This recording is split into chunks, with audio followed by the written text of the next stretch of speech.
Good evening from the south of Israel. To Hashem, this is Laser Brody. We'll have this week's Likutei Moharan lesson.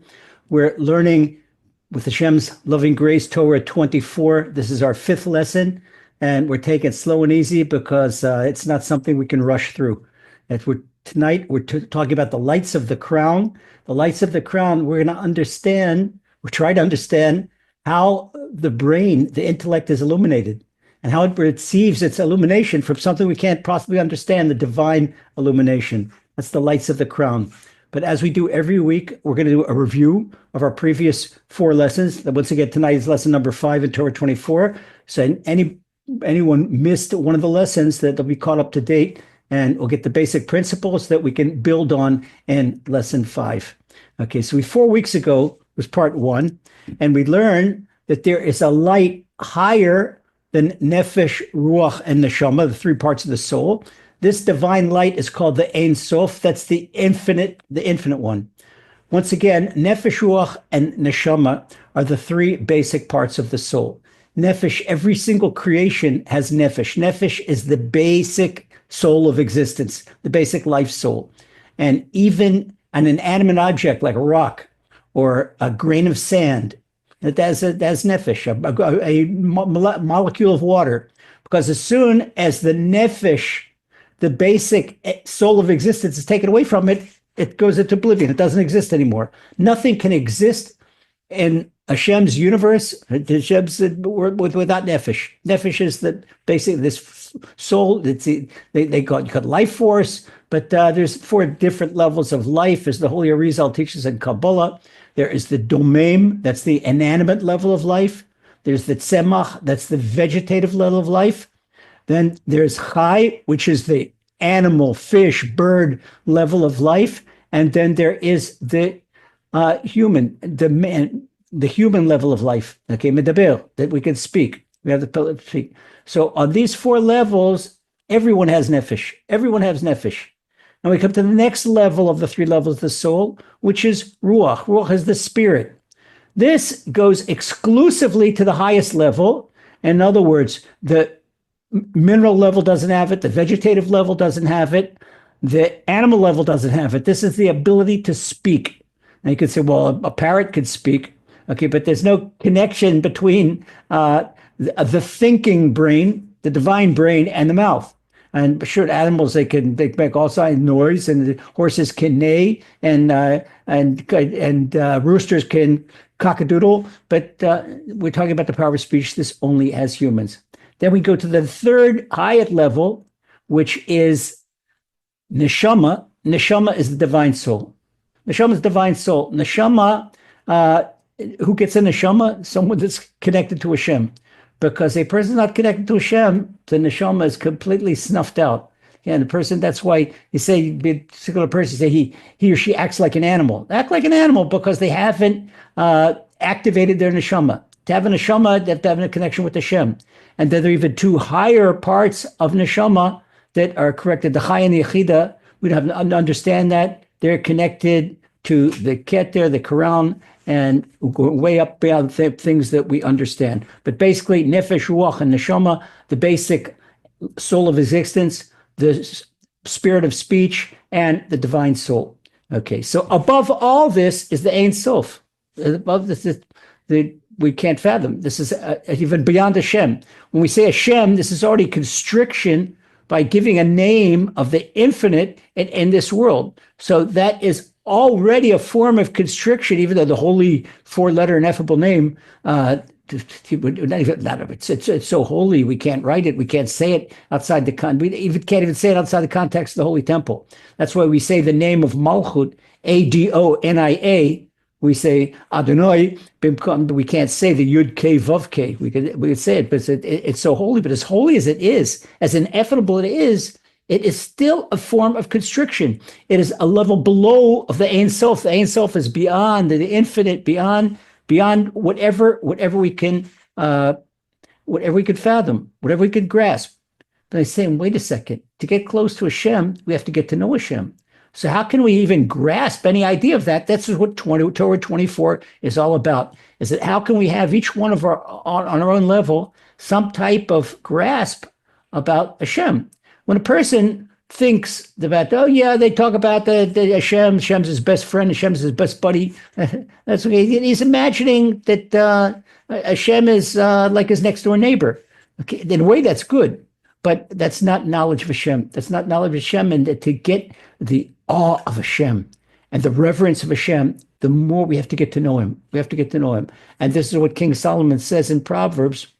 B'chol drachecha da'eu. In all the faculties we have to get to know him. This is what Torah 24 is all about. So we learned in the beginning of Torah 24, Rabbi Nachman teaches us that the only way to attain any slightest perception of the divine light, the infinite divine light, is by performing the mitzvot with joy. As I said, Rabbi Nachman gives us something really mundane to do. It seems mundane, but it's not mundane. That the commandments of the Torah, whatever commandments we do, we have to perform them with joy. It's imagine the difference where your mother or your wife tells you to take the trash out and you do it begrudgingly. Well, they're not happy about it. We say for sure, and you right away jump and you're ready to do it. You do it with joy because you love your mother, you love your wife, and you're happy to do that. That's so much closeness just by doing something so mundane with joy. All the more so when we talk about our mitzvot, talk about all our prayers and the commandments of Torah, doing them with joy.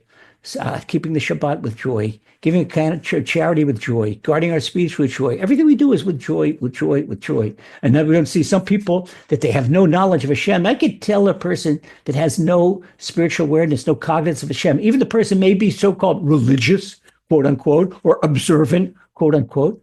But when they do the commandments, they perform the commandments begrudgingly, and it's like a weight on their shoulders. You can't get close to Hashem because this is all Hashem's light. It's light of happiness. Holiness is really synonymous with happiness, because if you're not happy about it, then you're not connected with the holiness. When you're connected with holiness, you have this inner peace, this inner joy, this inner glow that's nothing but pure happiness. Okay, so we learned that the way to begin to have any kind of inkling, any kind of connection, and kind of concept of the divine light, that's what doing our mitzvot and joy. So we said there's no void in spirituality. So whenever there's no joy, the holiness leaves and the dark side comes in. Because if the holiness leaves, let's say you've got 100% content in your soul and it's all holiness, then all holiness and emunah, the dark side has no place to go. But if a person loses some emunah, heaven forbid, then right away the dark side fills in the void. And the more the dark side fills in the void, it's a negative cycle and brings a person down, then the more negativity comes in, because it becomes a person goes down. As he goes down, feels sad, feels depressed, feels anxious, then more negativity and more negativity. So right away you have to fight that negativity. How do we fight negativity? By right away doing a simple mitzvah. What's simple mitzvah? Talk to Hashem. Talk to Hashem. Hashem, I need your help right now. That's a great declaration of emunah. When you turn to Hashem, you talk to him right now. So we said light is holiness, darkness from the dark side of holiness is unholiness. Happiness is holiness.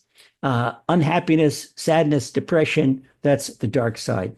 Okay, that was lesson number 1. Lesson number 2, 3 weeks ago, we learned that we discussed the exile of the Shekhinah, the divine presence.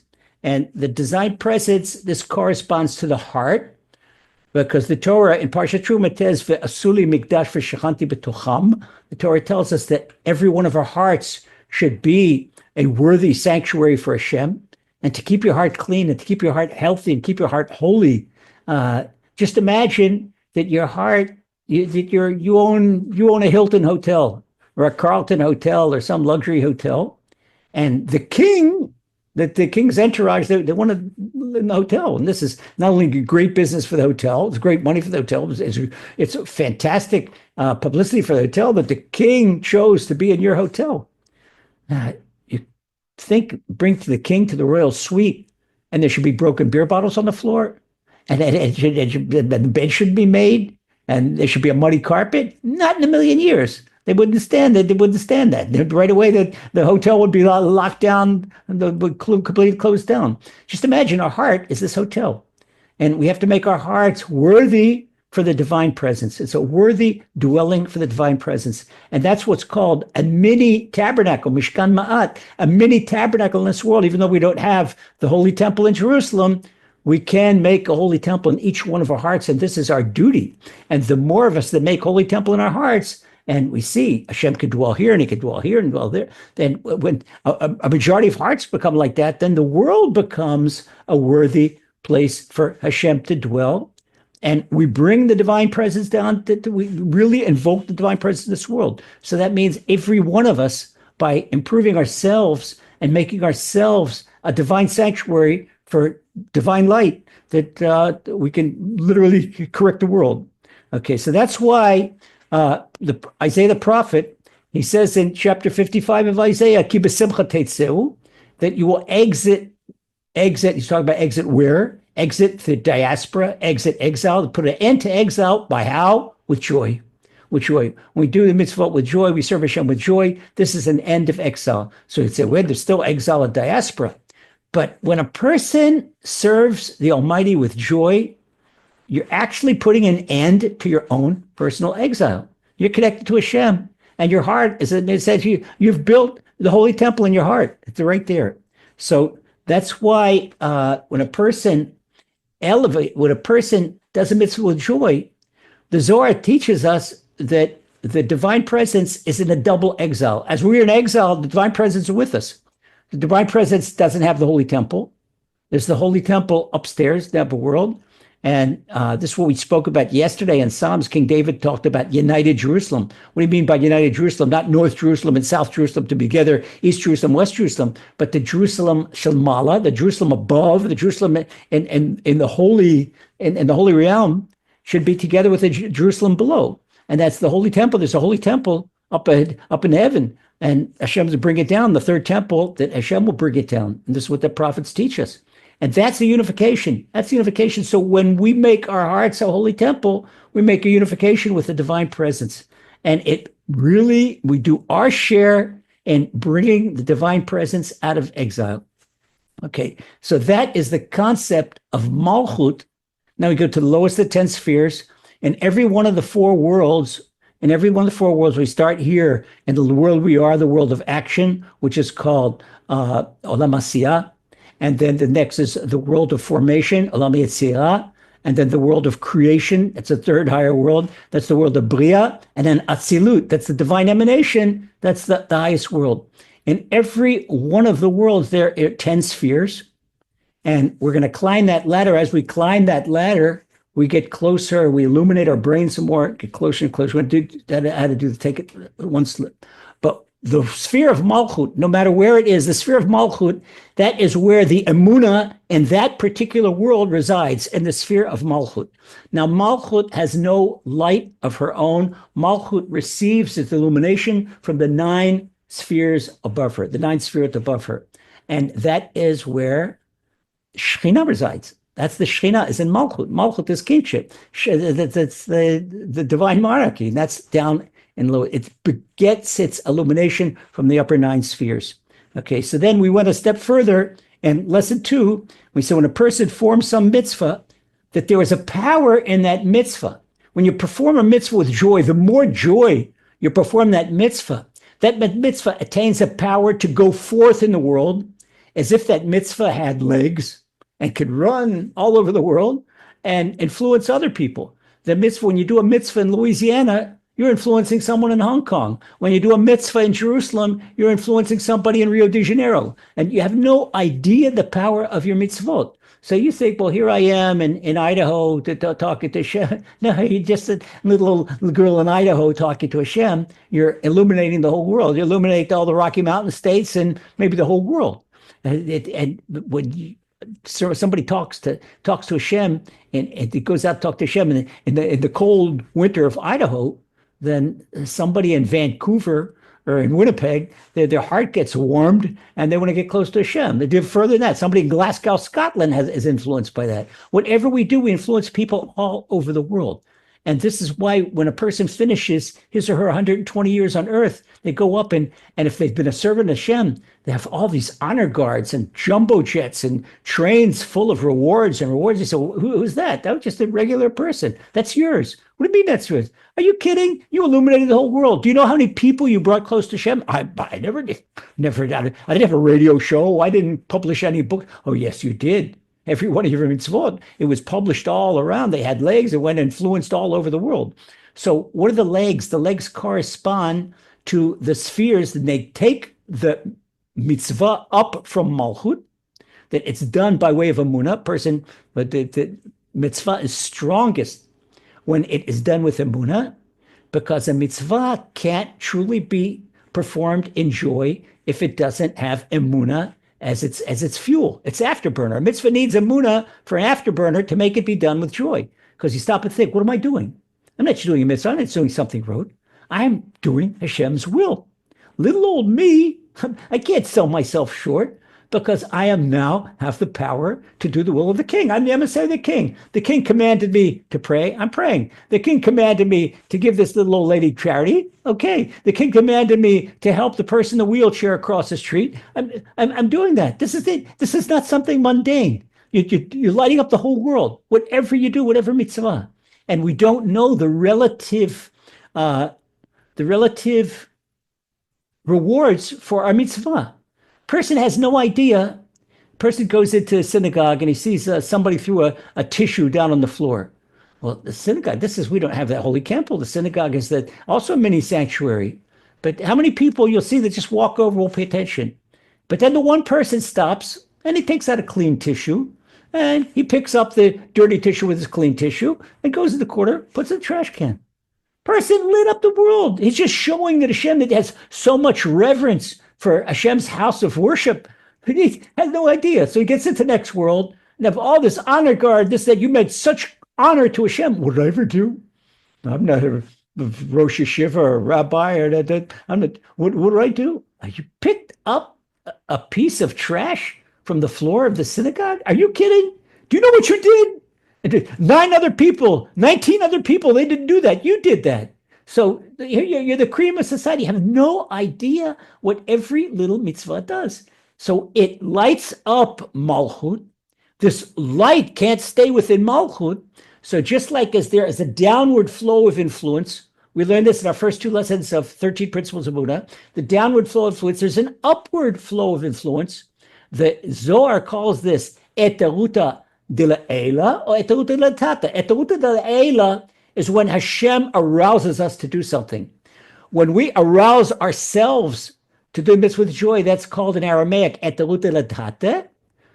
Rabbi Shimon Bar Yochai describes in the Zohar that we arise ourselves and we uplift the light from the lowest sphere of Malchut, and now it goes up to Netzach and Hod and Yesod. Netzach and Hod in the divine persona, they are compared to the right leg and left leg. And that's where the mitzvah gets the raglin, the mitzvah gets the legs to go and run and to run and advertise all over the world. Okay, so it walks all over the place. That's Netzach Hod Yesod. So King David hinted this in Psalm 37, and he said the Torah of Hashem is in his heart. His steps will not falter. His steps will not falter. King David was alluding in Psalm 37 that the power of the mitzvot to have legs and go walk and influence people. That legs, it's really legs, it's supersonic wings, goes all over the world. Okay, so that was lesson 2. 2 weeks ago, in lesson 3, we learned that the arousal of the mitzvah, when the Malchut ascends to Netzach Hod and Yesod, that we call the aspect of walking, the legs, we just said, this is in the divine countenance, the divine persona. It now goes up, and it goes up higher. It goes up higher from Netzach Hod Yesod to Chesed, Gvura, and Tiferet. The light of Netzach Hod and Yesod that has relief from Malchut, this light, the stronger the mitzvah is, the stronger it is. It keeps on going. If it's strong enough, it keeps on going, and it illuminates Chesed, Gvura, and Tiferet. Chesed and Gvura and Tiferet. The Chesed corresponds to the right hand. Gvura corresponds to the left hand. Tiferet corresponds to the torso, the heart. So here we are. What is the advantage of the hands? Rabbi Nachman taught us 2 weeks ago in lesson 3 that blessings come from the hands. And that's we get the priestly blessing. What are the priestly blessings do? The priests, they extend their hands. And what do they call it? The Star Wars salute. The guy's name. But Leonard Nimoy plays used to make like a salute like this. This is the Kohanim. But when the priest, the Kohanim, they give us the blessing, they have to cover their hand with a talit, because literally we could see these are the 3 letters of the shin. 3 letters. This is the letter shin right here. When I do like that, the letter of the shin. And the divine eminence, it comes out from between the letters of the shin. It's amazing. And it's blinding. And that's why the Kohanim have to cover their hands, number 1. And number 2, those of us being blessed, that we're not Kohanim, the Kohanim blessing us, we're not allowed to look at their hands. We're not allowed to look at them. Okay, because it's a danger to the eyes. It's a really damn person might say, well, I don't see any bright light. It's not like looking at the sun. It's stronger than looking at the sun, much stronger than looking at the sun. Okay, so the blessings come, and we demonstrated 2 weeks ago, if you remember, we did how divine energy, you could feel it right now. People say, where's Hashem? You can feel Hashem right now. Take my hands here and bring them closer and bring them closer, and I start to feel a tingling and bring them even closer. You do it. Go ahead, do it. Don't be embarrassed. Okay, do it right now. Do it here, and you can feel the stronger tingling. This is divine energy coming off your fingers, your hands, and the more you keep yourself in holiness, and the more you guard your tongue and guard your brain and guard your eyes and guard your body, you have stronger divine energy. And this is the energy healing. The energy healers, they know how to utilize this divine energy in their hands, and it's a blessing, and they can heal other people. The other people, to see that happen. My wife has this power. She could go to a baby that's got an upset stomach, and she puts her hands over the baby, and the baby stopped crying right away. And sometimes she doesn't like to do it, but she's certified, she's ordained. She's very, very humble. She doesn't like to do it. But sometimes once I had, I don't know where I got it from, a splitting headache. And I said, okay, you got to call in the reserves. So you got to help me. That's if I got to keep on going. So it didn't take more than 4, maybe 5 minutes. Headache was gone. She put her fingertips, they hovered over, and she said whatever she said in the Psalms, and you could feel energy. This is energy healing. This energy healing. What's energy healing comes? Energy healing is the divine light from a person's fingertips. So really only if someone claims to be an energy healer and they're not an upright person, don't go near there. You don't want to be that's not the type of hands that you want hovering over you. No way. Okay. So we had that blessings come from the hands, but what's the most important blessing that comes from the hands? Rabbi Nachman teaches the most important blessing that comes from the hands is intellect. That we get intellect. And that is what King David alludes to that in Psalm 45. Posech yadecha umasbir chol chai ratzon, that you open up your hands, talking to Hashem, and you satiate every little thing. In other words, Hashem gives the blessing. Hashem gives us the power, but each of us uses the power for whichever we want. That's our free will. Hashem gives us the power. Let's say Hashem's light, it's like nuclear power. But then you can use the nuclear power. You can make a nuclear power plant, and you can illuminate the city of New York, or you can use it and to make an atom bomb and destroy the city of New York. That's our free will. Okay. So the blessings in the hands, once again, they're in Chesed, Gvur, and Tiferet. When that blessing is so strong in the hands, it now illuminates that the greatest blessing in the brain, we said, is intellect. So that now goes up to Chokhmah, Bina, and Dat. That was the end of lesson 3. And we continue on lesson 4. We led lesson 4 that a person cannot rely on intellect alone, that it is necessary to put emunah within our intellect, our blessing of intellect. We have to bring emunah into the program. So how do we do that? We said emunah is down in the sphere of malchut. Okay. Once again, we come back to this all the time. We come back to the basics, serving Hashem with joy, doing our mitzvot with joy. So netzach, hod, and yesod, as we said, they're the raglin, they're the legs. And the mitzvah has the power to influence. And then it goes up to chesed, gvura, and tiferet, up in the hands. And the hands have the power to bless. And the greatest blessing in the hands is intellect. So that takes us up to the spheres of Chokhmah, Bina, and Dat, the 3 upper spheres. That's why the brain has 3 compartments. They correspond to Chokhmah, Bina, and Dat. And that corresponds to Chokhmah, which is wisdom, Bina, understanding, and Dat, they call it knowledge. Knowledge is a poor translation. I call Dat spiritual awareness. When a person has Dat, a person has spiritual awareness. In other words, a person could have lots of wisdom and have understanding, but be devoid of Dat, spiritual awareness. Okay, so that's where that is. And that's the concept of bringing the light up into the brain. And once we brought light, we concluded last week's lesson with this beautiful upward spiral. Okay, what happens as we go up in the spheres, up in the spheres, up in the spheres, we go closer to the core of divinity, which is Keter. We're going to learn about Keter in this lesson. We close to the crown. We get closer and closer and closer. The more we truly attain divine light, the more we serve Hashem in joy. What does it mean when you serve Hashem in joy? Imagine that you're doing your morning prayers. And normally, you're looking at the watch. When the prayer is going to be over. Look at the watch. I got to get to work. I got to get back to the kitchen. I got to do a number one of things. I got to catch a train. But when you do Hashem, serve Hashem, you're praying with such joy that you don't care about the clock. As far as you're concerned, you could go on and on. Connected with Hashem. You're flowing with Hashem. You love every word that's coming out of your mouth. That, you're on a higher level. You're in a higher sphere. Okay, so now we continue on in today's lesson, in lesson 5. And once again, we're going to take this slow because every word really demands an explanation. Okay, so lesson 5, you will find it in Likutei Moharan. If you're following the Hebrew, it's Ot Zion. It's the point number 7 in English translation. And Rabbi Nachman says, Upnimiyat Bilchon.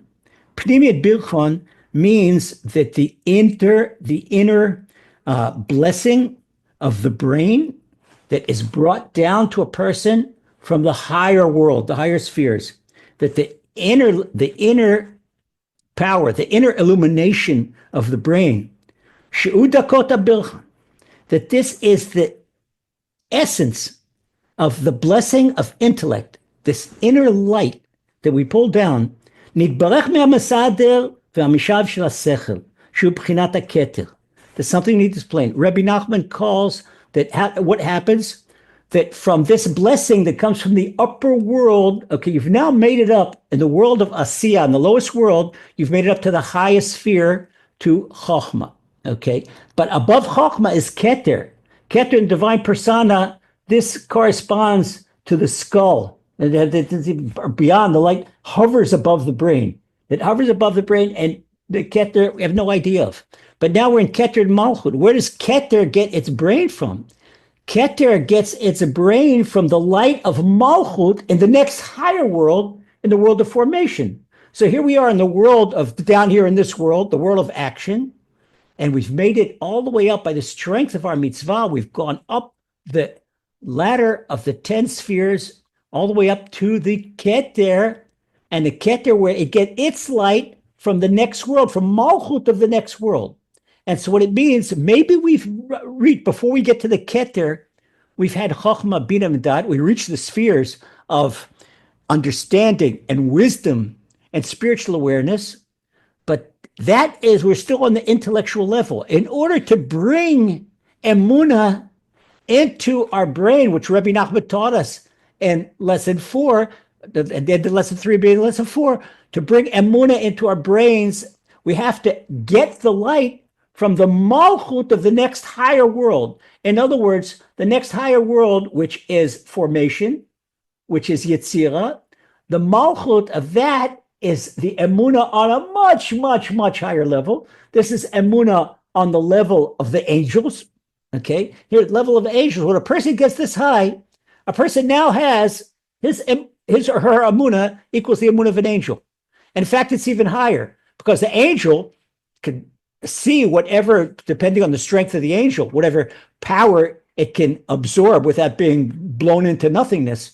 If an angel cannot get more, let's say, voltage that it can handle, more spiritual voltage. So if it's an angel is a 1,000 watt angel, they get 1,000 watts of divine light, no more. When a human plugs into the Malchut of Yetzirah, from the lowest level of the next higher world. This lower level, next higher world becomes an inner illumination of the Keter in this world. So it means, you understand, well, what if people have such strong belief in Hashem that other people can't understand it? Because they've already reached the level where their brains are being illuminated by the upper world, the next upper world. Okay, that's how it goes. But here again, this is not something really important. What is Rabbi Nachman telling us when he says the Mesader and the Miyashev of the Sechel? He's holding, there's a regulator, just like you have a voltage regulator. There's a regulator, because if the brain gets zapped with light from the higher world and it can't handle it, the person will go crazy. Where do we see this? We see this in the Gemara Tractate Chagiga, where Rabbi Akiva and Ben Azai and Ben Zoma and Acher, the Elisha ben Abuya, they made an ascent into the upper worlds. Rabbi Akiva was the only one to come out alive and healthy. Ben Azai got killed. Ben Zoma went crazy, and Acher, he became a total heretic. He came down and lost his emunah because he didn't understand what he was seeing. If a person gets more divine light than he or she can handle, they either become crazy, or they can't handle it, or they become a heretic altogether. You'll see people that came into the program and they have riboy, or this divine light, that their jobs, they fizz out and they go the exact opposite. And I'd say that's not the way. That's why any spiritual growth, anyone connected to me always tell little by little. We do spiritual growth just like we do physical growth in the gym. If a person says, I succeeded in picking up 20 pounds. Now he takes a barbell, he's going for 40 pounds. and he pulls a muscle. Of course, pull a muscle. Okay, if you succeed in putting 20 pounds, the next thing you tie is 21 pounds. Little by little. This is what the Keter does. The Keter serves as a regulation for the brain. It regulates what Rabbi Nachman again calls it the Mesader, the regulator, and the Miyashev. Not only does it regulate, but it enables the brain to compose itself. SelfComposure. SelfComposure, when a person is not self-composed, it means that the regulator in the brain is not working. SelfComposure also comes from Keter.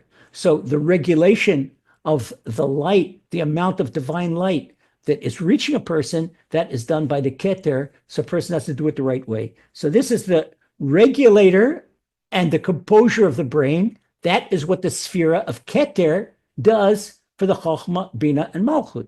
And the Keter, when it's done right, the Keter gets the light from the next higher world, which is the light of Emunah, because that's Malchut, the next higher world. And by the Keter, we'll put Emunah in the brain. Once Emunah is in the brain, a person will serve Hashem properly. Where there's no Emunah, a person either could go one crazy, either what we call ribui, or too much light, or no light at all, become a total heretic. Person could use it. You can see people are intelligent. You could have high Supreme Court judges or physics professors, but they're total heretics. Okay, why are they total heretics? Because they don't have the blessing of the light of Malchut from the higher world in their brains. In fact, their brains are like plywood. For plywood, they lack the vitality, divine vitality. Okay, so this is what Rabbi Nachman is telling us. This is the fine blessing of divine intellect. So when person connects to the Keter, then his or her brain gets properly regulated, and it receives inner composure. When you have this regulation in the brain and a person is self-composed, then a person is attained the Keter down here of Asiya, the Keter of Asiya. Okay, in other words, how did he done that? He attained Keter by combining the blessing of the intellect and Chochmah, Bin, and Dat with the inner light of Keter from the next higher world. Okay, and this composes the mind. This makes the mind happy, makes a person happy. And this is what Hashem said to Isaac, our forefather Isaac, in 26th chapter of Breshit, Ve'ehyeh imach v'avachecha. What does it mean? We have to take apart each one of these, this passage, the 3 words of passage. What does it teach us? It teaches us that Hashem's blessing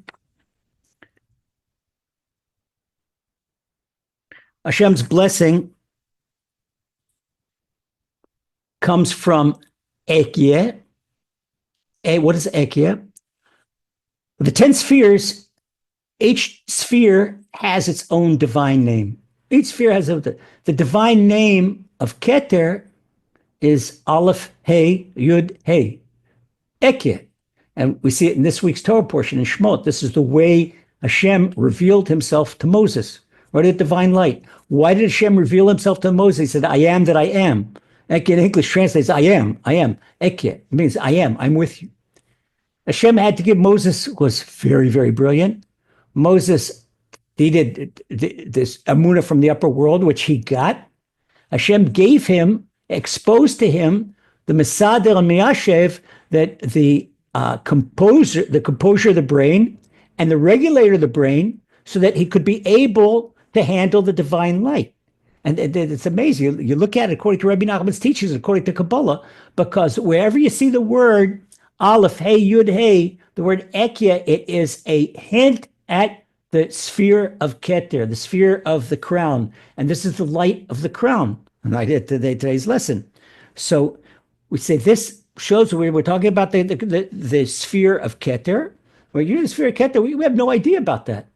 But by taking step by step, getting the blessing, went further, started with the legs, then the hands, went up to the brain, and go higher in the brain, incorporate emunah in the brain that come from Malchut, from the next higher sphere. And now we get this reward of composure of the soul, composure of the brain, and a regulation of the brain, where we know Hashem is giving us whatever divine light we can handle. Now, I'll go further and then we'll go back, but I want to go further while I'm here. So here we have this upward spiral that we explained in the last 4 weeks, and this is the 5th week of explaining that. And we go up from the bottom of this world, which is Malchut. Don't see any divine light. It's all Amunah. And some people call it blind faith, but it's not blind faith. By doing the mitzvot with joy, we climb the ladder. We go up the divine persona as if we'd go from our feet to our brains.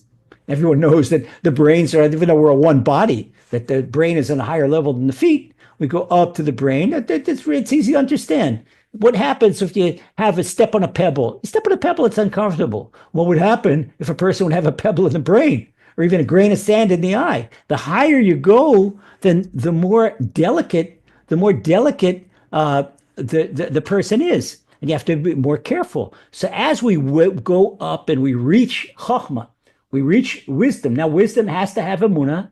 So wisdom gets emunah by way of getting the malchut from the next higher world, which is the blessing of the divine regulation and divine composure. So a person has divine composure and his brain is regulated. It's a beautiful, beautiful upward spiral. Now that the person has gone up and his brain has become privy to the next higher world, to Yetzirah, to the world of formation, now the person has more of an inkling of the divine. The person is closer to Hashem. And as the person is closer to Hashem, the person does the mitzvot with even more joy and go higher and higher and higher. And now he or she makes the ascent in Malchut to Netzach Hod Yesod of the next higher world. And they go up where they can make it up to the Keter of that world. And when they do that even higher, even more, if they've done it step by step, it's like weightlifting. Over a long time, they've added 1 pound and 1 pound and 1 pound and 1 pound. Where maybe 5 years ago, they were lifting 20 pounds, and today they're lifting 220 pounds. But they did it slowly. And as they go up, and once again, not too fast, what I mentioned in Gemara Chagiga, not too fast and what they can't handle. Because Rebbe Akiva was the only one who had a perfection of Keter. Rebbe Akiva had the divine regulator. So the divine regulator would not give Rebbe Akiva more than he could handle. But the others, they had too much light. It's burnout. which you call burnout. You see the practical thing when a person has a burnout. You can see people that sometimes you see these people are new in the program, new in observance, whether they're new Noahides, whether they're newly observant, whether they're new righteous converts, and they have enthusiasm, and then the enthusiasm wanes. And they say, what am I doing? Why do I do this? You can see that. That is because of a lack of the divine regulation. They haven't properly processed the Keter. And we're talking about the inner anatomy of what's happening to them. This is Rabbi Nachman explains to us. Okay, so now that you go higher and you just go higher and higher and higher. This is what the Torah tells us. The Torah tells us, Shuvu ad Hashem Elokecha. The Torah's commandment of tshuva is return to Hashem. We mean return to Hashem. Hashem is everywhere. Go higher than Hashem, and higher and higher and higher. That means we never stop. This is a lifelong journey of getting close to Hashem. Okay, so that is the benefit of getting privy to the Keter, now privy to more and more divine light, more and more divine light. Rabbi Nachman brings an additional proof that the light of the sphere of Keter is the divine regulator and the divine composure. It's the regulator of the brain, the composure of the brain, because Keter is a language of wait. If we look in Aramaic, there's an Aramaic translation of the book of Job, and verse 34, and the Aramaic translation of the Hebrew says Katali Ze'ir. Rabbi Nachman brings that Katali Ze'ir. Katali Ze'ir, Katal is the words, the letters of Keter, Chaf, Taf, Resh, and it means wait for me. So what is Hashem telling us? Hashem is telling us we want to get higher. Oh yeah, I want to get higher. Tomorrow morning, I want to be a Lubavitcher Rebbe. And the day after tomorrow, I want to be a Moses. Hold it. Oh, tomorrow morning, I want to be a Yael. And the day after that, I want to be a Deborah the prophetess. Hold it. Okay. Stop the horses galloping. Pull back on the reins.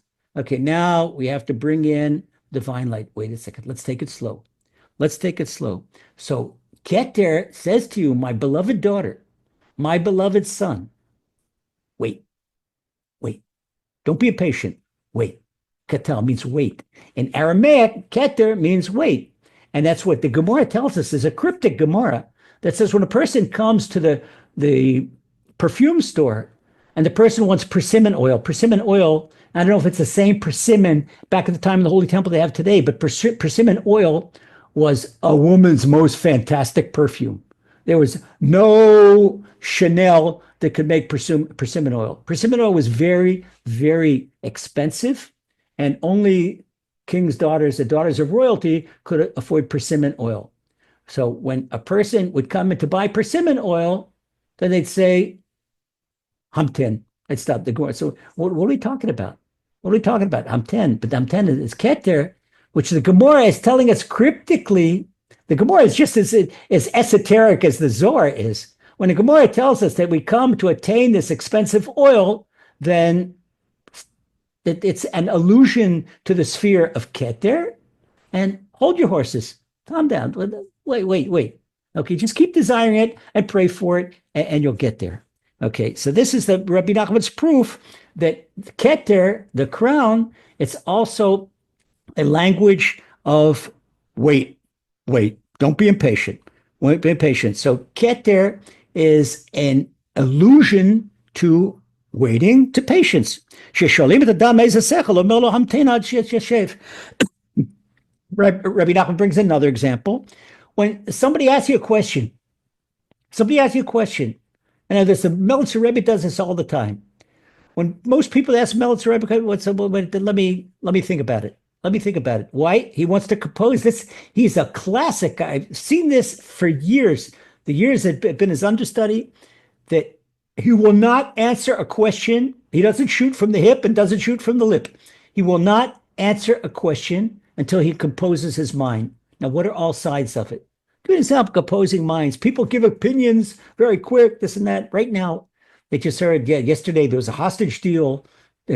Last night there was no hostage deal. This morning, no hostage deal. Now they said the hostage deal is back on. Well, halachically, I can argue both sides of the coin. I can argue that there's a precedent not to make a hostage deal for such an exorbitant price of thousands of murderers for one hostage. And there's the precedent of Rebbe Meir of Rottenburg in the 13th century, that the Archbishop and King Rudolph of Ashkenaz, King Rudolph of France and Germany, they took Rebbe Meir for ransom because he was the head rabbi of the generation, and that the Jewish people would pay any price, do everything they could to take every single cent, milk the population out of every cent. And they made an exorbitant price, something like 25,000 gold talents, and the community managed to raise 20,000. Rebbe Meir said, no, not going to let that. If we pay that ransom, he told the people, no, don't pay. If we pay that ransom, then they're going to kidnap every single rabbi, and it's going to be unbearable. So he let himself stay in prison. And the prison, and he tried. He was on the way. He was trying to get to Israel, and they caught him. Who caught him? A Jew that baptized himself. Again, all the same type of turncoats all through history. The Archbishop, they called him. They put him back in jail in Germany. He was trying to come to Israel, make a new life in Israel, because it was really terrible. This was in the years that in Germany and France they burned the Talmud. In the year. In the mid 1200s, I don't remember the exact year, but in the time, this is the Malam of Rottenburg, Rebbe Meir of Rottenburg, in his lifetime, they burned the Talmud. Okay, so we have that precedent where say no, don't do the deal. But then we have another precedent that Torah and elsewhere it says saving a hostage, pidyon shvuim. It's the most important mitzvah in the Torah. So you can argue either. Why am I bringing this? I'm bringing this right now that. Anyone that's shooting from the lip, don't listen to them. Don't listen to them. You have to listen to the whole sides of an argument, both sides of an argument. And even this is halakhically. I've said halakhically, I could argue either side. And so I don't know what's best. Since I don't know what's best, listen to the greats of the generation and know that Hashem is doing everything with the best, like Hashem always does. So here we go to Muna. Now what did I just do when I said I don't know what's going on? Going into Muna. I took my Chochmah, Bina, and Dat and uplifted it to the next higher Malchut to get the Emunah. Okay, now the Emunah, since I don't understand, but I get privy to a higher level, then I get an understanding that I didn't have before. That Hashem illuminate my brain, Hashem tell me, you know something? If I give Israel a full, complete, clear-cut victory right now, and they stay the same spiritually, this is not what I want. Hashem wants us, he wants to bring the divine presence back to Jerusalem. Hashem wants to build the holy temple, that wants to bring Mashiach. Okay, but meanwhile, is there more tshuva in the world? Are there more good deeds? Are there more Amunah hour groups? This is what I'm telling you, this group is doing the right thing. And it's illuminating the world. This is what we have to keep on doing. And we have to be we're tenacious about what we're doing. Okay, but the rest we leave up to Hashem. But we can see how we try our best to understand where the understanding gets off. We plug into Amunah, and that lifts up to the next level of understanding. And that's what Rabbi Nachman says, hold on, wait a bit. Okay, and then he continues on right here. Tzarich emunah prinat emun mufla. Therefore, once we compose ourselves, we haven't done anything if we haven't brought emunah down to our brains. And we do emunah by going to the next higher level, once again, by whatever, no matter what's happening, I have to serve Hashem with joy. As if when things are difficult, you'll find that we have difficulty in life. And sometimes you just don't know where to go. And sometimes even attacks you on Shabbat. It says, Hashem, why can't I enjoy my Shabbat? We have to have this thing that upsets me so much, it doesn't matter whatever the problem is. Plug in your own personal problem. And just say, but wait a second, I can keep the Shabbat. And I have to sing songs at the Shabbat table. And I have to do what I have to do. That's what Isaiah the prophet promised, that you'll escape from trouble by doing the mitzvah with joy. And keeping Shabbat. Shabbat is a tremendous mitzvah. That the Gemara says, keeping Shabbat, observing the Shabbat, that is comparable to observing the whole Torah. That anyone who observes the Shabbat is acknowledging that Hashem created the world. And so you see, we do it, grab a mitzvah and do it with joy, then it takes us out. It's an escape. So this is what Rabbi Nachman now continues on.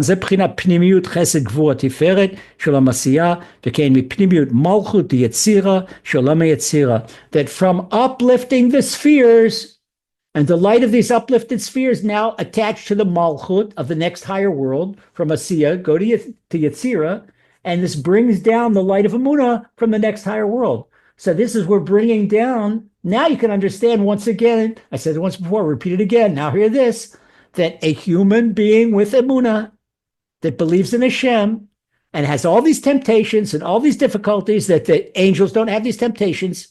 And we saw in the Torah, there are several places where the angels were allowed to have a temptation, boom, they right away fell.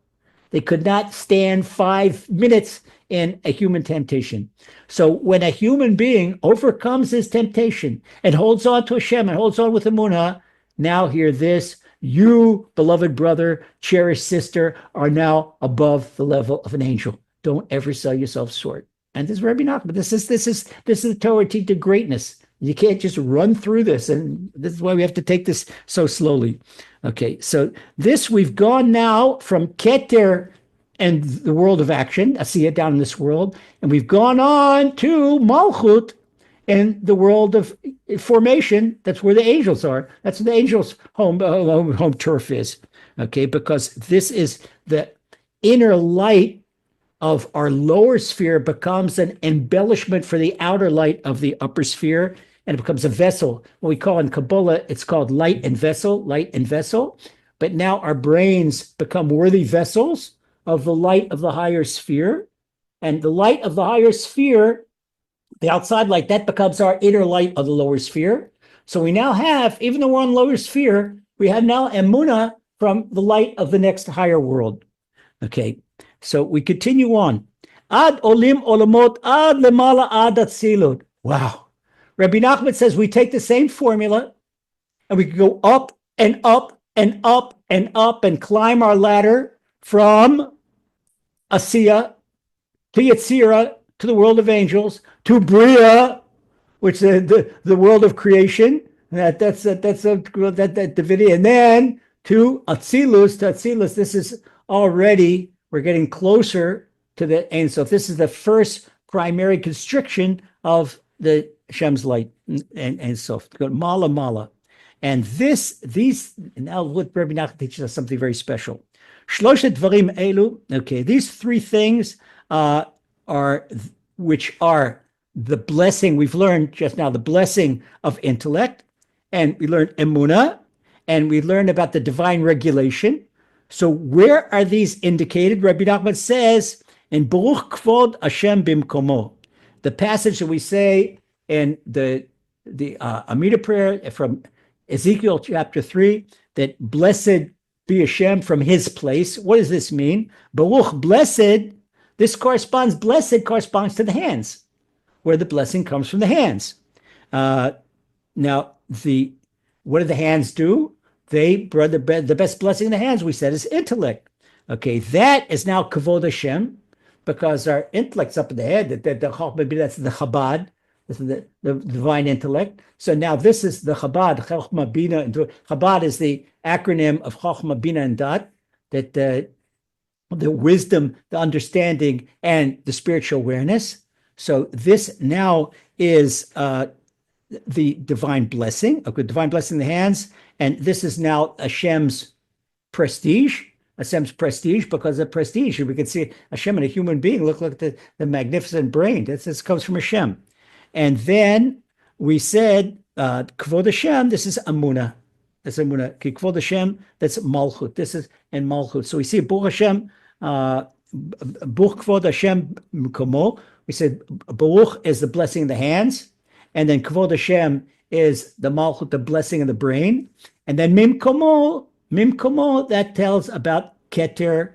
And Keter, that is the divine regulator of divine light in the brain. Okay? Wow. I think I ran 5 kilometers. Take a shower. Baruch Hashem, I hope it was, try to make it as clear as possible.